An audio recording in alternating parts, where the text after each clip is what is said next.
আসসালামু আলাইকুম এভরিওয়ান। আজকে আমি আপনাদের সাথে শেয়ার করছি diet friendly, healthy but tasty আরেকটি সহজ রেসিপি। আমার রেসিপিটির নাম হচ্ছে চিকেন ক্যাবেজ রোল।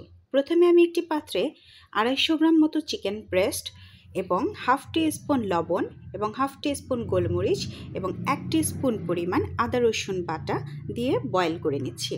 অপর একটি পাত্রে আমি 3 কাপ পরিমাণ ফুটন্ত পানিতে লবণ দিয়ে তাতে বাঁধাকপির পাতাগুলোকে ছাড়িয়ে 2 মিনিট ভাপিয়ে তুলে নিচ্ছি এবং একটি ছাঁকনিতে ঠান্ডা পানিতে 1 মিনিট রেখে পানি ঝরতে দিয়েছি।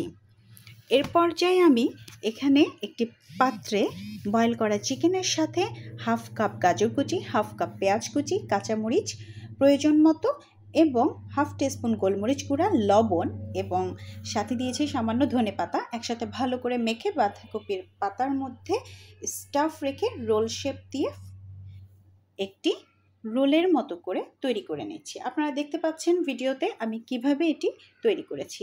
এবার আমি এটিকে ভেজে দেখাচ্ছি। আপনারা চাইলে এটাকে ভাপেও রাখতে পারেন। আমি এগুলোকে একটি ফ্রাই প্যানে 1 টিস্পুন পরিমাণ বাটার দিয়ে তাতে একটু সময় নিয়ে এপিট ওপিট করে ভেজে নিলেই তৈরি হয়ে যাচ্ছে মজাদার এই রেসিপিটি। আপনারা ভাজার সময় খেয়াল রাখবেন যাতে চুলার আঁচটি লোতে থাকে। চুলার আঁচটি লোতে রেখে ভাজলে আপনারা দেখতে পাবেন এটি পুড়বে না, কিন্তু খেতে অনেকটাই টেস্টি হবে।